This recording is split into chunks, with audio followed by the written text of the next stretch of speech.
নমস্কাৰ আজি গুৰেশ্বৰ আঞ্চলিক শৰণীয়া কছাৰী ছাত্ৰ সন্থাৰ কাৰ্যালয়ত আমি বহি যোৱা 3 জুলাই তাৰিখে তামুলপুৰ জিলা ট্ৰাইবেল সংঘই যেটো প্ৰেছ মিট দিলে ইয়াৰ কেইটামান কথাৰ আমি প্ৰত্যুত্তৰ আৰু কেইটামান কথাৰ আমি উত্তৰ বিচাৰিছো তেখেতসকলৰ পৰা। প্ৰথম কথা হ'ল ট্ৰাইবেল সংঘৰ তামুলপুৰ জিলাৰ সভাপতি মহোদয়ে পোনছাতে শৰণীয়া কছাৰী লোকসকল জনজাতি নহয় বুলি তেখেতে মন্তব্য কৰিছে। এতিয়া মোৰ কথা হ'ল শৰণীয়া কছাৰীসকল যদি জনজাতি নহয় তেনেহলে আমাৰ আজু ককাৰ দিনৰে পৰা কছাৰী হিচাপে সাবকাষ্ট লৈ আমাৰ মানুহখিনিয়ে বিভিন্ন চাকৰি বাকৰি কৰিছে, বিভিন্ন ৰাজনৈতিক সা সুবিধাবিলাক উপভোগ কৰি আহিছে, গ্ৰহণ কৰি আহিছে। তেনে ক্ষেত্ৰত আজিৰ তাৰিখত তেখেতে পোনছাতে যে শৰণীয়া কছাৰীসকল জনজাতি নহয় বুলি কেনে যেটো কথা ক'লে এটো একেবাৰে গৰিহণাৰ যোগ্য। তেখেতে আসলতে কথাবিলাক ভাবি চিন্তিয়ে কৈছে নে নভবাকৈ উপৰুৱাভাৱে কাৰ প্ৰৰোচনাত কি হেঁচাত কেনেদৰে কথাবিলাক কৈছে এইটো আমাৰ আসলতে খুব লজ্জাজনক বিষয় এইটো হৈছে। এতিয়া কথা হ'ল 1986 চনত অসম চৰকাৰে এটা অৰ্ডাৰ উলিয়াইছিল। সেই অৰ্ডাৰটোত শৰণীয়া কছাৰীসকল কছাৰীৰ এটা থাল বুলি তেখেতসকলে কছাৰী হিচাপে আমাক সাবকাষ্ট দি পেলাই চাৰ্টিফিকেট দিয়াইছিল। গতিকে আমাৰ আজু ককাৰ দিনৰ পৰা এই চাৰ্টিফিকেট আমি পাই আহিছিলো। আজিৰ তাৰিখত এই চাৰ্টিফিকেটটো বন্ধ হৈছে। হেয়তেভাৱে 2024 চনৰ 27 জুনত যেটো অৰ্ডাৰ ওলাল অসম চৰকাৰৰ দ্বাৰা, এই অৰ্ডাৰটোত কোৱা হৈছিল যে কছাৰী মূলৰ যিসকল লোক আছে যিসকলে চাৰ্টিফিকেট পোৱা নাই, আমাক শৰণীয়া কছাৰী বুলি ডাইৰেক্ট কোৱা নাই যদিও ইয়াতে বহুকেইটা জনজাতি সন্নিবিষ্ট হৈছে। কছাৰী মূলৰ যিসকল জনজাতিয়ে তেওঁলোকৰ জনজাতি প্ৰমাণ পত্ৰ পোৱা নাই তেওঁলোকক দিয়াৰ ব্যৱস্থা কৰিব লাগে। তেওঁলোকৰ মানে বিভিন্ন তথ্যপাতি লিগেসি ডাটাৰ পৰা আদি কৰি লেন্ড ডকুমেন্টছ এইবিলাক চাই পেলাই তেওঁলোকক কছাৰী সাবকাষ্ট হিচাপে সাৰ্টিফিকেটটো দিব লাগে। তেনে ক্ষেত্ৰত আমি শৰণীয়া কছাৰীসকলেও যেহেতু শৰণীয়া কছাৰী হিচাপে ভাৰতীয় সংবিধানত আমি সুকীয়াকে ইনলিস্টেড নহব পাৰো, কিন্তু কছাৰী হিচাপে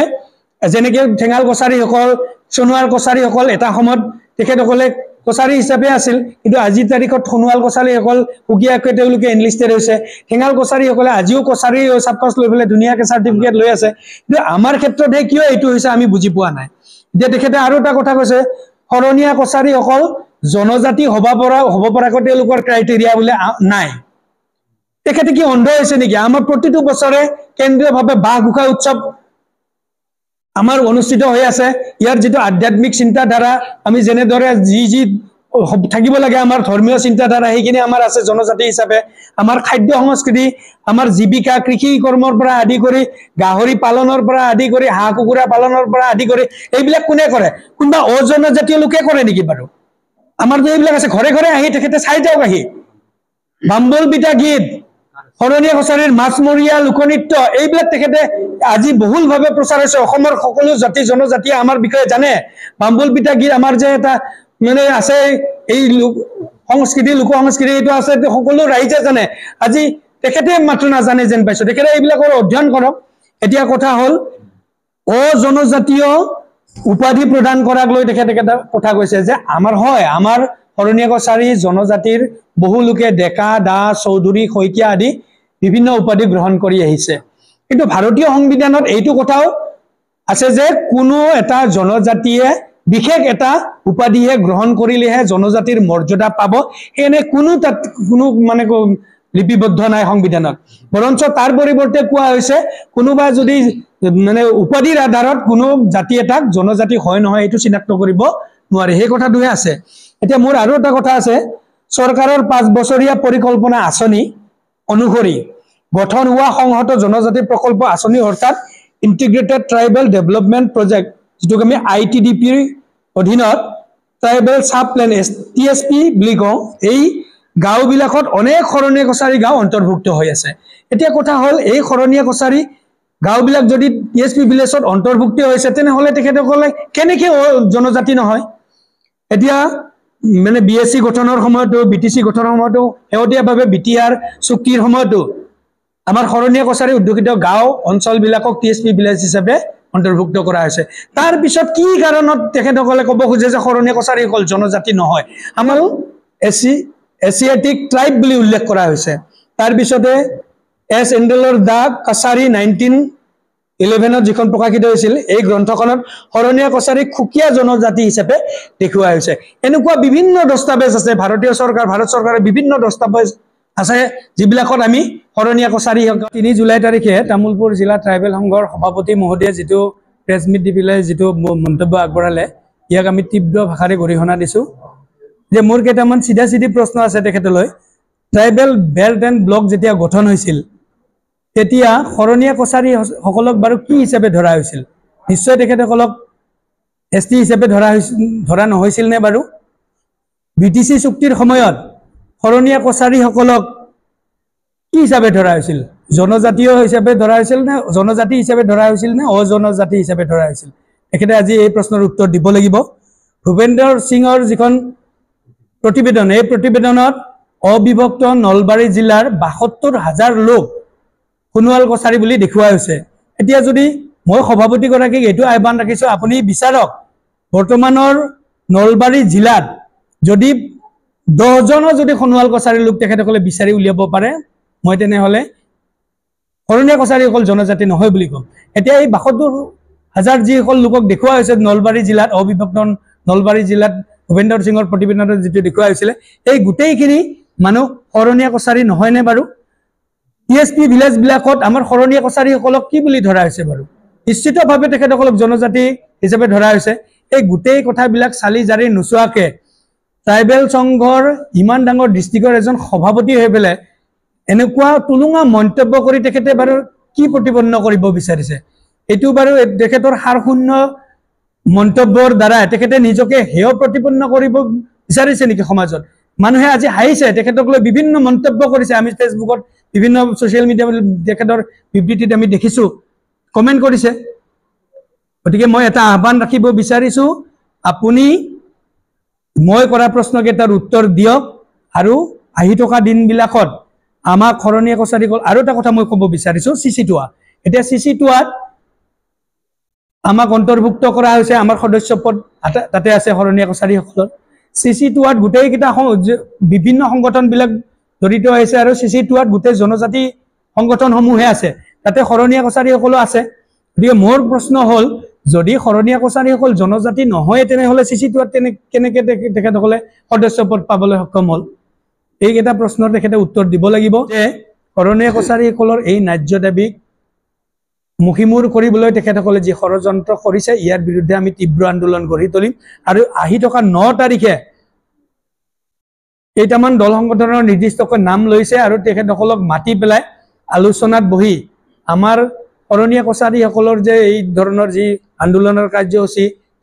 লৈ আছো ইয়াৰ বিৰুদ্ধে তেওঁলোকে এটা মানে জনমত সৃষ্টি কৰিব বিচাৰিছে ইয়াৰ দ্বাৰা কি প্ৰতিপন্ন কৰিব বিচাৰিছে আন জনজাতি বিলাকৰ লগত আমাৰ শৰণীয়া কছাৰী সকলৰ যেটো মানে এটা সংঘাত আনিবৰ কাৰণে তেখেতসকলে সৃষ্টি কৰিব বিচাৰিছে তেখেতসকলে সুকীয়াকৈ এটা জনমত কৰি শৰণীয়া কছাৰী সকলক এলাগি কৰিব বিচাৰিছে মই ইয়াৰ সেগতে এই প্ৰেছ মিটৰ জৰিয়তে আহ্বান এটা ৰাখিব বিচাৰিছো আৰসু আপসু এই জনজাতীয় যিবিলাক সংগঠন আছে এই সংগঠন বিলাকে যাতে এই পৰিবেশটো বিনষ্ট নোহোৱাকৈ ৰাখে তেখেতসকলৰ আবেদনক নাকচ কৰি যাতে এই আলোচনাত মিলিত হৈ এটা সাম্প্ৰদায়িক বীজ বাষ্প তেখেতসকলে যেটো সৃষ্টি কৰিব বিচাৰিছে তাত যাতে ভুল না যায় হেতু আবেদন ৰাখিছো আৰু এতিয়াও বুজক শৰণীয়া কছাৰী সকল অতীজৰে পৰা জনজাতি আছিল জনজাতি থাকিব জনজাতি হৈ থাকিম আৰু ভৱিষ্যতলৈ থাকিব যদি এই ব্যৱস্থাটো আমাক যদি কৰি নিদিয়ে তেনেহলে ট্ৰাইবেল সংঘৰ বিৰুদ্ধে আমি জংগী আন্দোলন গঢ়ি তুলিম অসম চৰকাৰৰ আমি দাবী উত্থাপন কৰিছো হজুৰে দাবী উত্থাপন কৰিছো আমাৰ যি ছাত্ৰ ছাত্ৰীসকলৰ এই গভীৰ মৰ্ম বেদনাখিনি তেখেতসকলে উপলব্ধি কৰক শৰণীয়া জনগোষ্ঠীয়ে আন জনজাতি বিলাকৰ লগত সমানে উধাই যাবৰ কাৰণে তেখেতসকলে যি স্লোগান ৰাখিছে সবকা সাথ সবকা বিকাশ বিটিজি গভৰ্ণমেণ্টে যি স্লোগান ৰাখিছে কমিউনিটি হ্যাপিনেস এইবিলাক প্ৰকৃতাৰ্থত নাই হোৱা এইবিলাক প্ৰকৃতাৰ্থত যদি তেখেতসকলে কৰিব বিচাৰে তেনেহলে শৰণীয়া কছাৰী জনজাতিৰ কথাই নকওঁ আন যিবিলাক জনজাতিয়ে যি সমস্যাত সন্মুখীন হৈছে তেখেতসকলক সমভাৱে উধাই নিয়াৰ কাৰণে তেখেতসকলে সহায় সহযোগিতা কৰক অসম চৰকাৰেও আমাৰ এই যি জ্বলন্ত সমস্যা এই সমস্যাটো গুৰুত্ব সহকাৰে লৈ অতি শীঘ্ৰে আমাক এই সমস্যাটোৰ সমাধানৰ ৰাস্তা উলিয়াই দিয়ক আমাৰ হয় যিখন 2024 ত যিখন 27 জুনত যিখন অৰ্ডাৰ ওলাইছে সেইটো সৰলীকৃত কৰক নতুবা অসমৰ বাহিৰত যেনেকৈ চৰকাৰীভাৱে মানে কি কোনো এনজিঅ তাতে দিয়াৰ নজিৰে নাই অসমৰ বাহিৰৰ ষ্টেট বিলাকত যিবিলাকত এছটি সাৰ্টিফিকেট দি আছে সেইবিলাকতো কোনো এনজিঅ নিদিয়ে চৰকাৰে বিভাগীয় পক্ষে এইবিলাক প্ৰদান কৰে আমাৰ অসমতো ঠিক তেনেদৰে বিভাগীয় পক্ষে আমাক এইবিলাক কৰি দিয়াৰ ব্যৱস্থাটো কৰক ডিসি মহোদয়ৰ দ্বাৰা আমাক সাৰ্টিফিকেটটো দিয়াৰ ব্যৱস্থাটো কৰক আৰু আমি হৰণীয়া কছাৰীসকলে কোন কোন জিলাত কোন কোন গাঁৱত কেনে কিমান জনসংখ্যা আছে আমাৰ হিচাপে আছে আমি যদি তাৰ বাহিৰৰ কোনোবাই যদি ডেকা দাস চৌধুৰী উপাধি লিখা মানুহে যদি তেওঁলোকে যদি মানে সাৰ্টিফিকেট লবলৈ যায় এই ডাটাটো আমি দিয়ে থৈ দিম এই ডাটাটো আমাৰ পৰা সংগ্ৰহ কৰি তেখেতসকলে নিশ্চিতভাৱে এও নহয় বুলি কোনচাতে ক'ব পাৰিব যে এও অমুক জিলাৰ অমুক গাঁৱৰ মানুহ হয় তেখেতে ডেকা উপাধি লিখে যদিও তেওঁ হৰণীয়া কছাৰীৰ লোক নহয় আমাৰ হৰণীয়া কছাৰীৰ লোক কিমানখিনি আছে আমি জানো কিমানখিনি গাঁও চহৰ অঞ্চলত মানে হিচৰতি হৈছে জানো গতিকে এই হিচাপটো আমি নিশ্চিতভাৱে দিব পাৰিম গতিকে এইটোৱে আশা ৰাখিছো এই দুটাৰ যিকোনো এটা ব্যৱস্থা অতি শীঘ্ৰে কৰি দিয়ক নহলে কিন্তু ট্ৰাইবেল সংঘৰ বিৰুদ্ধেও আমি অজুৰ আন্দোলন কৰিম ট্ৰাইবেল সংঘৰ অফিসত আমি তলা লগামে আৰু অসম চৰকাৰক আমি খুব জোৰেৰে কাটৰভাৱে অনুৰোধ জনাইছো অতি শীঘ্ৰে এই সমস্যাটোৰ সমাধান কৰক ন্যায্য দাবী যেতিয়ালৈকে আমি এই ন্যায্য দাবী আমাক প্ৰদান নকৰে তেতিয়ালৈকে আমি তেখেতসকলে যিমান আইনৰ ভয় দেখুৱালেও এই ভয়ত আমি মানে হাত হাবতি বহি নাথাকো হওক ভৰাই দিয়ক আমাক জেলত ভৰাই দিয়ক আমাৰ যদি ন্যায্য প্ৰাপ্ত দাবীৰ কাৰণে আমি এইখিনি কৰিম নিশ্চিতভাৱে কৰিম আমি কিয় শ লাখ লাখ ল'ৰা ছোৱালী ওলাই আহিবৰ কাৰণে প্ৰস্তুত হৈ আছে দিয়ক হাজাৰ হাজাৰ লাখ লাখ ল'ৰা ছোৱালীক তেখেতসকলে জেলত ভৰাই দিয়ক আমাৰ যিবিলাক দাবী এই দাবীৰ বিভিন্ন দস্তাবেজ বিভিন্ন তথ্যপাতি আছে সৰ্বসাধাৰণ ৰাইজে সকলো দল সংগঠনে এইবিলাকৰ হৈ আমাক সহযোগ কৰক আমাৰ হৈ তেখেতসকলেও মাত মাতক সেইটো মই আহ্বান ৰাখিছো হয়তো এনেকুৱা অনুভৱ হৈছে যে আমাৰ সান্দ খোৱা বালি তল যাব কিয় তেখেতসকলে তেনেহলে আজি কৈছে কমিউনিটি হেপিনেছৰ কথা কৈছে সকলোৰে জনজাতি একেলগে আমি হাতে হাত ধৰি আগুৱাই যাম বিভিন্ন ডাঙৰ ডাঙৰ মেল মিটিং বিলাকত তেখেতসকলে ইমান ডাঙৰ ডাঙৰ কথাবিলাক কৈছে কাৰ্যক্ষেত্ৰত কিন্তু এইটো আমি হোৱাটো দেখাই নাই আমি কিয় আমাৰ লগত আৰু সৰু সৰু কেইটামান জনজাতি আছে যিসকলে আজিৰ তাৰিখত কক বকাই থাকিবলৈ গৈছে বিভিন্ন জ্বলন্ত সমস্যাত আমিতো আছে 4 লাখ মান মানুহ প্ৰায় আমাৰ এতিয়া অসমত বসবাস কৰি আছো এই 4 লাখ মানুহক যদি তেওঁলোকৰ ন্যায্য প্ৰাপ্য অধিকাৰৰ পৰা বঞ্চিত কৰে ট্ৰাইবেল সংঘৰ মই মতালি বুলি এইকাৰণে কৈছো তেখেতসকলে এইবিলাক চাওক এই তথ্যপাতিবিলাক চাওক ট্ৰাইবেল সংঘই নিজে দিয়া সাৰ্টিফিকেট অকল আজি তেওঁলোকে বৈধ নহয় বুলি কৈছে কি আচৰিত কথা তেখেতৰ আজিৰ তাৰিখত যিসকলে পদবিলাক লৈ আছে অলংকৃত কৰিছে ট্ৰাইবেল সংঘৰ তাৰ আগৰ যিসকল ট্ৰাইবেল সংঘৰ পদ আছিল তাত চাই আমাৰ ট্ৰাইবেল সংঘৰ মুজিয়াত আমাৰ বিভিন্ন পদবিলাক আমাৰ হৰণীয়া কছাৰী লোক আছিল নিশ্চিতভাৱে আমি জনজাতি হৈ কাৰণে সেই পদবিলাক পাইছিলে আৰু তাৰ পিছতো তেখেতসকলে ক'ব খোজে যে হৰণীয়া কছাৰীসকল জনজাতি নহয় সকলে পুৰুষসকলে এতিয়াও গামছা পিন্ধে মুখ ডিঙিত এখন মান্য বস্ত্ৰ মুখছা লয় মাছমৰীয়া নৃত্যত মূৰত বান্ধে এখনক হাজদা বুলি কয় এনেকুৱা বিভিন্ন লোক সংস্কৃতি লোক সাজ পোছাক খাদ্য সম্ভাৰৰ পৰা আদি কৰি বিভিন্ন আমাৰ ধৰ্মীয় আচাৰ অনুষ্ঠান লোকাচাৰ সকলোখিনি আছে ইমানখিনি থকাৰ পিছতো কোনোবাই ক'ব পাৰিব জানো যে হৰণীয়া কছাৰীসকল জনজাতি নহয় এটা ডাঙৰ প্ৰশ্ন সকলোলৈকে মই এই প্ৰশ্নটো ৰাখিছো সৰ্বসাধাৰণ ৰাইজে ইয়াক আমাক সাপোৰ্ট কৰক বিভিন্ন দল সংগঠন বিলাকে আমাৰ প্ৰতি সহানুভূতি দেখুৱাই আমাৰ প্ৰতি এই কথাটো সাপোৰ্ট কৰক আমি তেওঁলোকৰ সহানুভূতিৰ কাৰণে অকল কোৱা নাই আমাৰ গোটেই দস্তাবেজ আমাৰ যিবিলাক সঁচাকৈ ন্যায্য এই প্ৰাপ্ত অধিকাৰটো হয় নে নহয় এইটোতে আপোনালোকে